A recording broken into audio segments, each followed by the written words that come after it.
함께 기도드리겠습니다. 아버지 하나님, 빛 되신 주님께서 임해 오시는 이 복된 대림절, 오늘도 그 영광의 빛 안에 살고자 아버지의 독생자의 영광을 보기 원하여 이 첫 시간 주 앞에 엎드려 은혜를 구합니다. 주님의 사랑이 환히 비추어 올 때만 우리의 삶에 의미가 있고 기쁨과 감사로 복되게 살아갈 수 있음을 주 앞에 고백하오니, 오늘도 주님의 사랑으로 붙들어 주시고 주님의 사랑으로 새롭게 하여 주시고 주님의 사랑으로 충만히 역사하여 주시옵소서. 예수님 이름으로 기도합니다. 아멘. 오늘 우리에게 주시는 하나님 말씀은 사무엘하 12장 24절부터 25절의 말씀입니다. 사무엘하 12장 24절부터 25절의 말씀을 봉독해 드리겠습니다. 하나님의 말씀입니다. 다윗이 그의 아내 밧세바를 위로하고 그에게 들어가 그와 동침하였더니 그가 아들을 낳음에 그의 이름을 솔로몬이라 하니라. 여호와께서 그를 사랑하사 선지자 나단을 보내 그의 이름을 여디디아라 하시니 이는 여호와께서 사랑하셨기 때문이더라. 아멘. 오늘 말씀은 솔로몬의 출생에 대해 전해주고 있습니다. 그런데 그저 솔로몬이 태어난 이야기를 이야기하고 있는 것은 아닙니다. 단 2절의 말씀이지만 여기에는 회개하는 자에게 주시는 회복의 은혜와 소망이 담겨 있을 뿐 아니라 복음의 정수가 담겨 있기 때문에 우리가 주목하고 자세히 살펴야 할 말씀입니다.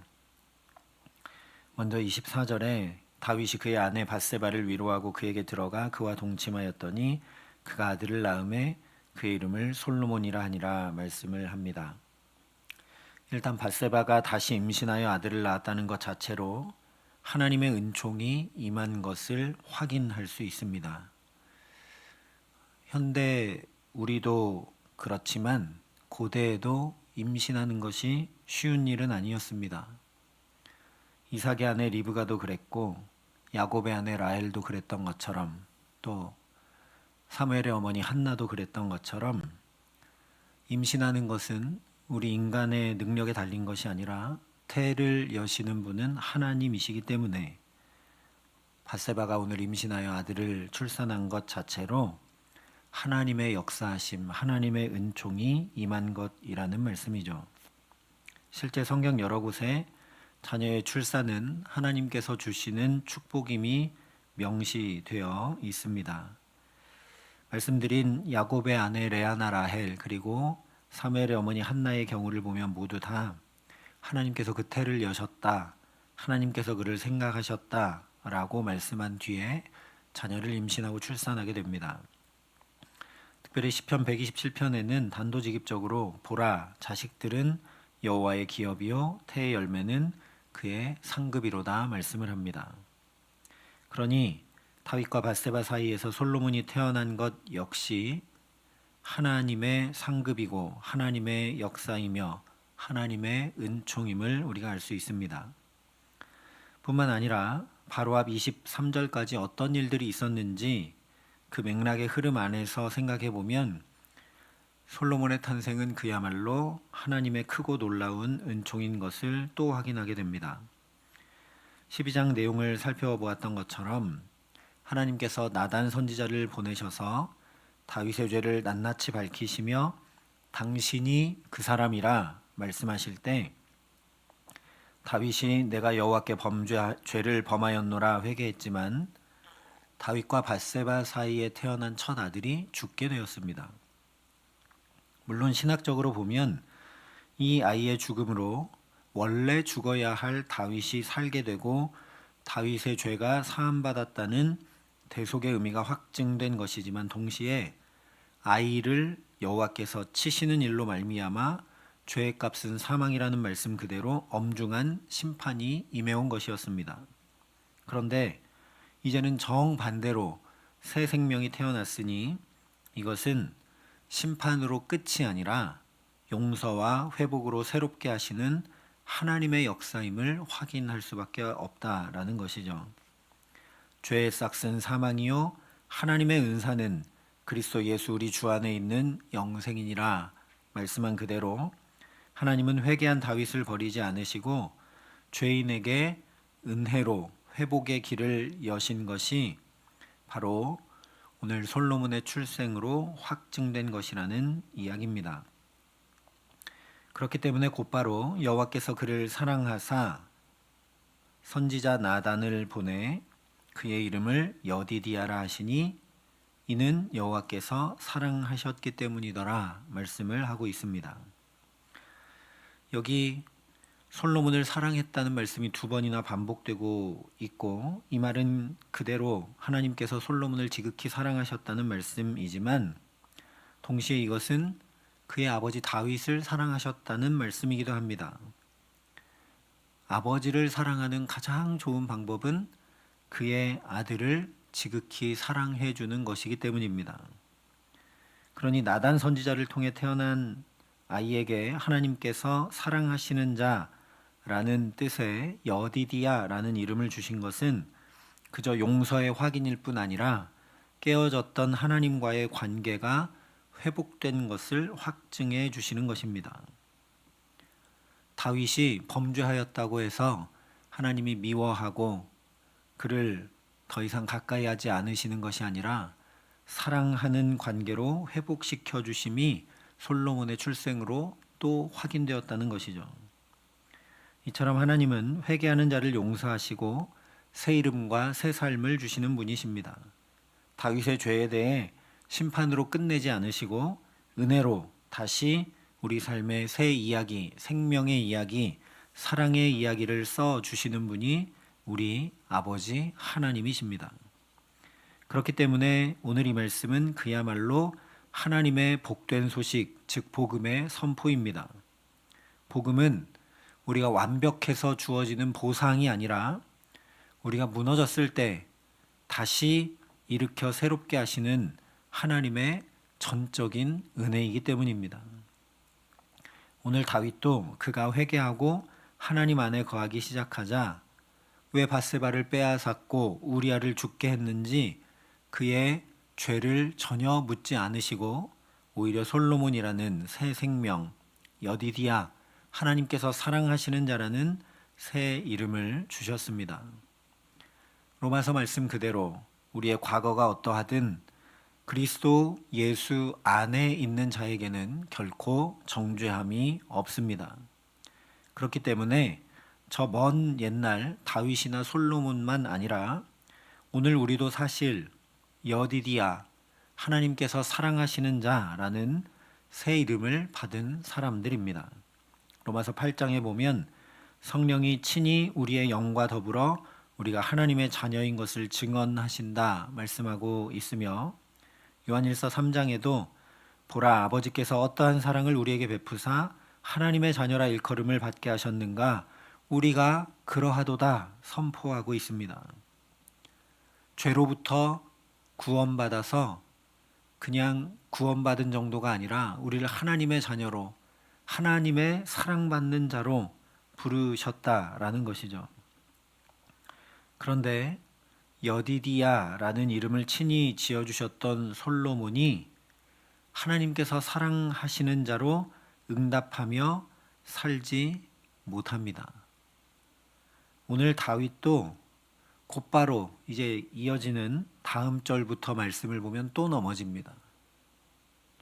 우리도 똑같이 하나님 앞에 사랑스럽게 하나님을 기쁘시게 하며 하나님께서 사랑하시는 자로 응답하며 잘 살아가지 못할 때가 많습니다. 또한 솔로몬이 이방 여인들과 결혼하고 예루살렘 안에 이방 신전을 짓기까지 했던 것처럼 우리도 세상 풍조와 방식을 따라 살 때도 많습니다. 야곱도 이스라엘이라는 새 이름을 받고 난 후에도 계속 움켜쥐는 야곱으로 살아갔고 시몬도 베드로 즉 반석이라는 새 이름을 받고 나서도 반석이 아니라 계속 흔들리고 넘어지며 살았습니다. 야곱이건 베드로건 솔로몬이건 날마다 새 은혜를 받지 않으면 아무리 새 이름을 받았다 해도 그 이름값하며 살지 못하는 존재가 바로 우리의 연약한 본질이라는 말씀입니다. 그렇기 때문에 여디디아라는 이름을 받았느냐 아니냐가 중요한 것이 아니라 하나님께서 사랑하시는 자로 온전히 사셨던 우리 주 예수님을 깊이 생각하고 예수님의 모본을 뒤따르기를 힘써야 합니다. 왜냐하면 선지자를 통해 전해주신 것이 아니라 직접 하늘이 열려서 이는 내 사랑하는 아들이요 내 기뻐하는 자라 하시는 음성을 들으신 분이 바로 예수님이시기 때문입니다. 그저 사랑하시는 자라는 확증만 받으신 것이 아니라 예수님은 그 사랑에 응답하여 죽기까지 아버지 하나님께 순종하시며 참으로 하나님을 기쁘시게 함으로 구원 역사를 온전히 이루신 분이 예수 그리스도이시기 때문입니다. 그러니 예수님께서 어떻게 이는 내 사랑하는 아들이요 내 기뻐하는 자라 확증받으셨는가 잘 보고 우리도 매일매일 주의 사랑하시는 자임을 확증받아 살아야 합니다. 마태복음 3장에 이렇게 말씀합니다. 예수께서 세례를 받으시고 곧 물에서 올라오실새 하늘이 열리고 하나님의 성령이 비둘기같이 내려 자기 위에 임하심을 보시더니 하늘로부터 소리가 있어 말씀하시되 이는 내 사랑하는 아들이요 내 기뻐하는 자라 하시니라. 간단히 말하면 성령이 임하고 말씀이 임하고 사랑이 임했다는 겁니다. 그런데 세례 받으실 때만 아니라 예수님 시험 받으실 때도 그랬죠. 성령에 이끌려 광야로 가셨고 사탄이 건드릴 때마다 하나님의 말씀이 예수님의 입술로부터 선포됐고 그래서 그 사탄의 시험과 유혹에 넘어지지 않는 하나님의 지켜보호하시는 사랑, 천사들이 와서 수종드는 사랑을 경험하셨습니다.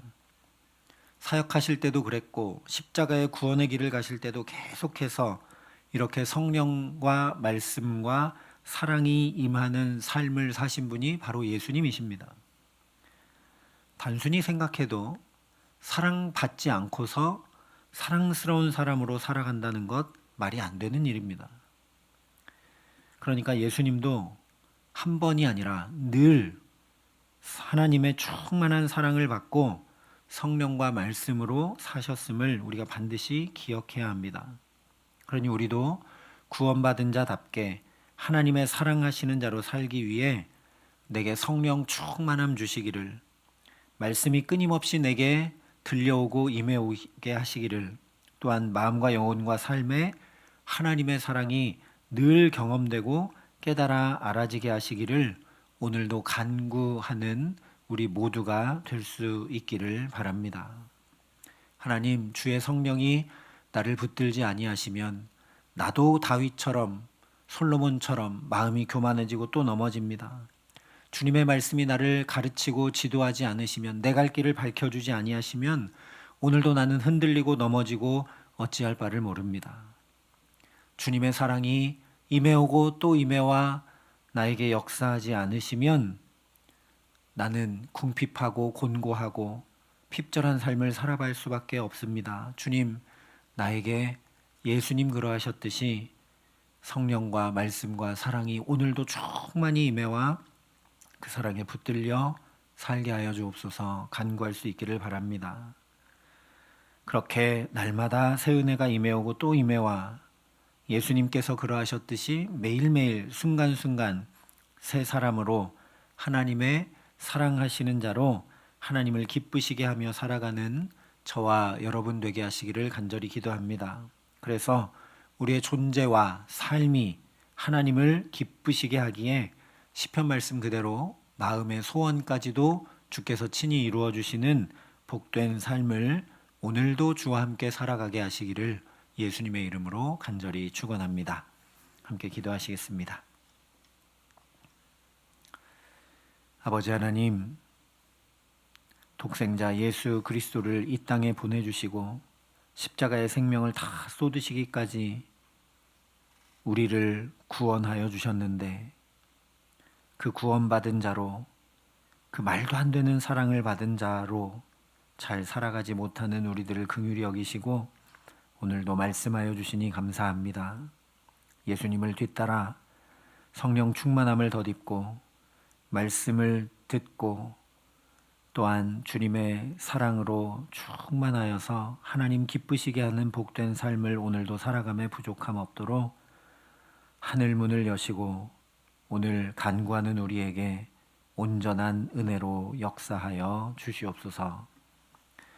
이제는 주 예수 그리스도의 은혜와 하나님의 사랑과 성령님의 교통하심이 여기 머리 숙여 예수님 뒤따라 하나님의 사랑하시는 자로 살기를 소원하고 결단하는 여기 모인 모든 주의 성도들과 사랑의 빛교회 모든 교우들과 이 나라 이 민족과 이 귀한 복음을 오늘도 세계 만방에 전하시는 선교사님들 가운데 이제로부터 영원토록 함께 하시기를 간절히 축원하옵나이다.